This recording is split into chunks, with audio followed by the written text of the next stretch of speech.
नमस्कार दोस्तों, स्वागत है आपका मेरे चैनल ब्रिज कुशवाहा राम लड़ैते पर। तो दोस्तों, आज हम शुरू करते हैं पाठ 2 के अगले पॉइंट पर, जो है उदीयमान साक्षरता। तो उदीयमान साक्षरता क्या है और ये कैसे कार्य करता है, कैसे हमें बच्चों में इम्प्लीमेंट करना है, उसके बारे में हम जानेंगे। तो उदीयमान साक्षरता क्या है, पहले हम इस शब्द को समझते हैं। तो अर्थ है इसका, उदीयमान माने स्वयं विकसित होने वाला। उदीयमान का अर्थ है स्वयं विकसित होने वाला, और साक्षरता का मतलब होता है पढ़ने, लिखने एवं लिखित भाषा का सार्थक प्रयोग करना। तो इस प्रकार इसकी परिभाषा बनती है।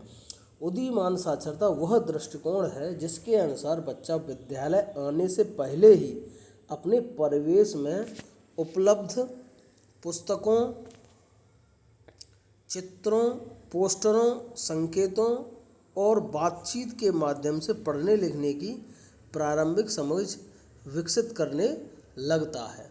या अब जब बच्चा स्कूल विद्यालय आता है तो उससे पहले वो कई पढ़ने की जो है शुरुआत करता है। उससे पहले वो पुस्तकों को, चित्रों को, पोस्टरों को देखता है और उनसे अपनी समझ विकसित करता है। इस तो जो है स्वयं विकसित होने वाला, जो स्वयं विकसित होती है बच्चे में, तो पढ़ने लिखने और लिखित भाषा की जो भावना है, जो स्वयं विकसित होती है। जो पिछले जो टॉपिक जो कहा था कि पढ़ने एक स्वयं अर्जित वाली क्षमता होती है, उसी प्रकार है। अगला है, इसका मुख्य विचार क्या है कि सीखना स्वाभाविक है। सीखना स्वाभाविक है, सीखना निरंतर चलता रहता है। सीखना एक स्वाभाविक प्रक्रिया है। बच्चे को अगर जिस माहौल में दिया है, माहौल अगर उसको दिया जाए, पढ़ने वाले का माहौल दिया है, तो जैसे जिस तरीके से भाषा सीखी जाती है उस तरीके से ये पढ़ना भी उसी प्रकार आता है। पढ़ना और लिखना जीवन से जुड़ी प्रक्रिया। ये पढ़ना लिखना क्या है, एक जीवन से जुड़ी प्रक्रिया है। आगे हम जाने अगले जो है पॉइंट की तरफ। तो अगला पॉइंट है उदीयमान साक्षरता की विशेषताएं क्या हैं। तो विशेषताएं हैं कि बच्चा पहले भाषा का ज्ञान लेकर विद्यालय आता है। तो भाषा का पहले ज्ञान लेकर आता है बच्चा। पढ़ना लिखना अनुभवों से विकसित होता है। पढ़ना लिखना जो है बच्चों को जो उसके अनुभव है उसी के आधार पर होता है। जैसे किसी बच्चे ने आम को देखा है, तो वो आम की इमेज उसके मस्तिष्क में बनी हुई है। अब उसको लिखना, पढ़ना, ये उसके अनुभव जो है, आम को जानता है पहले से, उस अनुभव से जुड़ जाती है।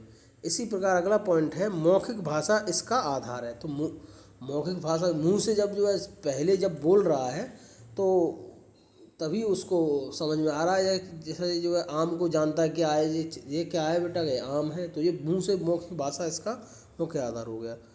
परिवार एवं समाज सीखने के महत्वपूर्ण स्रोत है। सबसे पहले बच्चा जो परिवार और तो समाज के बीच में रहता है तो वो महत्वपूर्ण स्रोत हो जाते हैं। खेल, कहानी, चित्र, गीत और बातचीत सीखने के प्रभावी माध्यम हैं। खेल में बच्चे सीख से आते हैं। कहानी, चित्र, गीत के बातचीत से प्रभावी माध्यम बन जाते हैं सीखने के। सीखना आनंददायक एवं अर्थपूर्ण बनता है। इससे जो है उदीयमान साक्षरता के आधार पर जिस अगर प्रक्रिया को हम अपनाते हैं तो सीखना एकदम आनंददायक हो जाता है। ठीक है, आगे चलते हैं।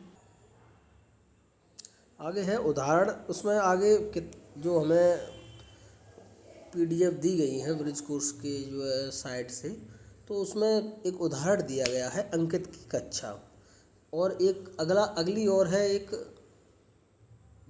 मधु की कक्षा। तो इन दोनों की कक्षाओं के बारे में हम देखते हैं। तो अंकित की कक्षा में क्या था कि बच्चे को अंकित ने बच्चों को आ और ए लिखवाने के लिए कॉपी पे काम दे दिया था। वो बच्चे उसी में लगे हुए थे। तो बच्चे उसमें लगे हुए थे, उसको इधर उधर देखने का समय नहीं था। देख लिए थे तो बड़ा नीरसता से काम कर रहे थे बच्चे। तो उसी के आधारित ये क्या है कि अगर हम बच्चों को कॉपी पर आ लिखने के लिए दे देते हैं, ए लिखने के लिए दे देते हैं, तो बच्चे के लिए ये एक निरर्थक चीज़ है। उन्हें उससे कोई महत्वपूर्ण अर्थ नहीं मालूम पड़ता, उन्हें भाव नहीं पता चलता इनसे। तो क्या है कि बार बार ये बच्चों को पूरे पृष्ठ पर केवल आ और ए लिखवाना ये कोई सही सही मेथड नहीं है। बार बार अक्षर एवं शब्द दोहराना, इससे बार बार अक्षर और शब्द दोहरा रहे तो उसकी लिखावट तो सही हो जाएगी, लेकिन उसका भाव जो है वो बच्चे के अंदर नहीं आ पाएगा। अगला पॉइंट, डिकोडिंग पर अत्यधिक बल। तो बच्चे को अगर ऐसे हम बार बार देते हैं तो बच्चे को डिकोड तो करने सीख जाता है इससे, लेकिन जो आज हम और आप सब सीख रहे हैं उसमें क्या है कि बच्चे समझ के साथ पढ़े, तो वो समझ विकसित नहीं हो रही है यहाँ पर। तो अत्यधिक बल है अर्थ एवं समझ की उपेक्षा। यहाँ अर्थ, उसका अर्थ और उसकी समझ यहाँ पे नहीं है बिल्कुल, ना अर्थ समझ मालूम पड़ रहा है बच्चे को और ना उसकी समझ। बच्चों में सीखने का उत्साह कम होना। तो बच्चा जब ये ऐसे काम करता है तो अगर एक ही कार्य अगर बार बार बच्चों को करवाया जाए तो उसको नीरसता आ जाती है, उसे को करने में उसे कुछ आनंद नहीं आता है। तो वही चीज़ है, क्या होता है इसका परिणाम, यांत्रिक सीखना। यानी कि वो सीख तो जाता है, मतलब अक्षर आ बनाना सीख जाएगा, ए बनाना सीख जाएगा, ABCD, लेकिन उसका जो मशीनी रूप से सीखेगा लेकिन भाव रूप में नहीं सीख पाए, रचनात्मकता, वो उसे क्रिएटिविटी नहीं आ पाएगी। तो क्रिएटिविटी करने में भाव होगा, सीखने में आनंद, उसको सीखने में आनंद ही नहीं आएगा बच्चे को। तो आगे चलते हैं, अगला पॉइंट है मधु की कक्षा में क्या था कि मधु की कक्षा में जो है मधु बच्चों को कहानी, चित्र, इन सभी के द्वारा पढ़वा रही थी। उसने एक कहानी सुनाई और उस बच्चों से कहा कि बच्चे इस कहानी को पूरा करो, और उससे कहानी से पूरा करने के बाद उससे चित्र भी बनवाए उस कहानी से रिलेटेड। तो वह कहानी चित्र बनवाने के बाद में उसमें जो भी शब्द आए उसको लिखवाने का भी प्रयास किया। तो यही एक उसने उदीयमान साक्षरता के आधार पर एक कक्षा का निर्धारण किया। तो देखो क्या कहते हैं इसमें, कहानी सुनाना, यानी इसने पहले कहानी सुनाई थी, कहानी सुनाना, बच्चों से कहानी आगे बढ़वाना, चित्र बनवाना। तो मधु ने क्या किया था, पहले कहानी सुनाई थी और कहानी को आगे बढ़वाने के लिए बच्चों से को प्रेरित किया था और उस कहानी से रिलेटेड एक चित्र बनवाने को कहा। फिर जो उस शब्द में जो बच्चे कुछ न लिख पा रहे थे उसमें जो आने वाले शब्दों को उसने लिखवाया, और लिखवाने के बाद सभी बच्चों को द्वारा बनाई गई पेंटिंग को पूरे क्लास में उसको डिस्प्ले कर, यानी प्रदर्शन करवा दिया, चिपकवा दिया, जिससे बच्चे एक दूसरे की कहानी को पढ़ रहे हैं, समझ रहे हैं, आवश्यक होगा, ठीक है। और बच्चों का कार्य को प्रदर्शन पूरी क्लास में कर दिया। इससे क्या होता है, परिणाम क्या हो, अर्थपूर्ण पढ़ना। अब बच्चा जो है अर्थ के साथ पढ़ रहा है। अर्थ इसमें अगर कहानी जो उसने बताई उस कहानी को बच्चों ने अर्थ के साथ में समझा, और जो शब्द जो उसमें आए कहानी में उस शब्द को वो सीख जाता है बच्चा। रचनात्मक लेखन, यहाँ क्रिएटिविटी आ गई। यहाँ बच्चों ने ये चित्र बनाया उसमें क्रिएटिविटी आई, बच्चों के साथ सीखने में उन्हें आनंद भी आया, उसमें आनंद के साथ कार्य कर रहे हैं, रंग भर रहे हैं चित्र में, आत्मविश्वास में समृद्धि, और उन्हें कॉन्फिडेंस काफ़ी बड़ा बच्चों का। आगे चलते हैं, आगे है दोनों उदाहरणों की तुलना करते हैं हम। यहाँ दोनों उदाहरणों की तुलना में क्या है कि अंकित की कक्षा और मधु की कक्षा। अंकित की कक्षा में क्या है कि रटने पर जोर ज़्यादा है। अंकित की कक्षा में क्या है कि रटने पर जोर ज़्यादा है, और मधु की कक्षा में अनुभव आधारित सीखना, उस पर अनुभव के आधार पर सीखना है। केवल अक्षर लिखना है, यहाँ कहानी, चित्र, लेखन तीनों पर बात की गई है। कहानी पर, चित्र पर और लेखन कार्य भी हो रहा है, चित्र बनवाए जा रहे हैं, कहानी भी बताई गई है। यहाँ जो कार्य किया है वो नीरस मन से बच्चे कार्य कर रहे हैं। ए बन रहा है, या बनवा रहे हैं, तो बच्चे मन से काम नहीं कर रहे हैं। लेकिन यहाँ आनंददायक वातावरण दिया गया है जिससे बच्चे आनंद के साथ कार्य कर रहे हैं। यहाँ जो कार्य है वो शिक्षक केंद्रित है, लेकिन यहाँ बाल केंद्रित कार्य हो रहा है। बच्चों के आधार पर कार्य, बच्चे के मन से। यहाँ अभ्यास जो है अर्थहीन है, इसका कोई अर्थ नहीं है, लेकिन यहाँ अर्थपूर्ण गतिविधियों के माध्यम से कार्य किया जा रहा है। तो चलिए आगे देखते हैं। आगे है पठन तत्परता। इसमें थोड़ा एक छोटा सा टॉपिक और है, उसी के अंतर्गत है, उदीयमान साक्षरता के अंतर्गत।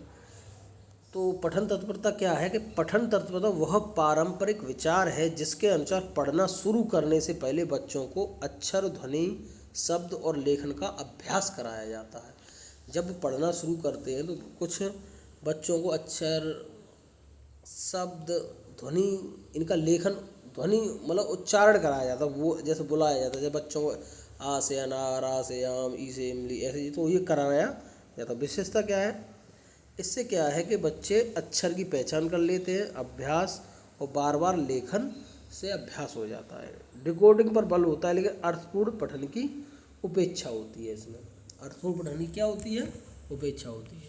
सीमा क्या है, सीखना नीरस हो जाता है। सीखना कैसा हो जाता है, नीरस, यानी कि जिसमें कोई रस ना हो, आनंद नहीं आता है सीखने में। बच्चे को पढ़ने में आनंद नहीं लेते हैं, बच्चे पढ़ने में आनंद नहीं लेते हैं।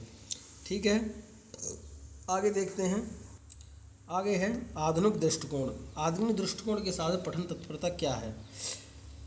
तो आगे है पढ़ना सीखने की अलग तैयारी आवश्यक नहीं है। पढ़ना सीखने की अलग तैयारी नहीं है। तो जो छोटा बड़ा जो हम सिखाते हैं उस तरीके से हमारा जो कर रहे हैं वो ठीक नहीं। जैसा बच्चा सुनते हैं, बोलते हैं, भाषा सीखते हैं, वैसे ही पढ़ते लिखते पढ़ना सीखता है।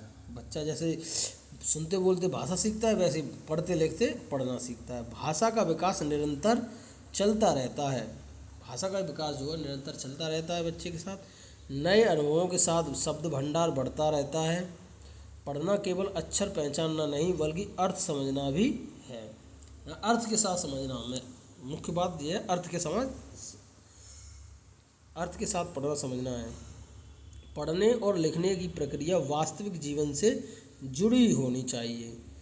पढ़ने लिखने की प्रक्रिया किससे जुड़ी होनी चाहिए, वास्तविक जीवन से, तभी हम उस कार्य को आगे ले पाएंगे। आगे देखते हैं। आगे है उदीयमान साक्षरता और पठन तत्परता में क्या अंतर है। तो पठन तत्परता क्या है, पहले तैयारी करता है, यहाँ सीखते सीखते तैयारी होती है।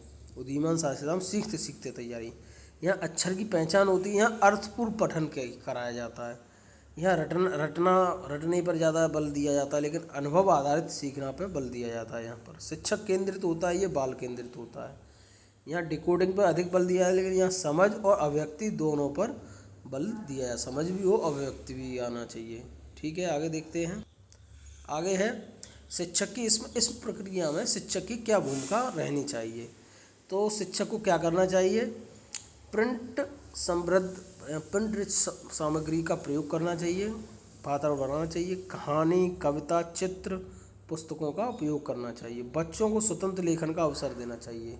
स्वतंत्र छोड़ देना चाहिए ये बच्चों को पढ़ने के लिए। बच्चों की भाषा का सम्मान, बच्चा जो बोल रहा है उसकी भाषा का सम्मान करना चाहिए। त्रुटियों को सीखने का अवसर मानना चाहिए। अगर बच्चा गलती कर रहा है तो उसको अगली बार वो सही करे, इसको सीखने का अवसर मानना चाहिए। सहयोगात्मक गतिविधि आधारित शिक्षण अपनाना चाहिए।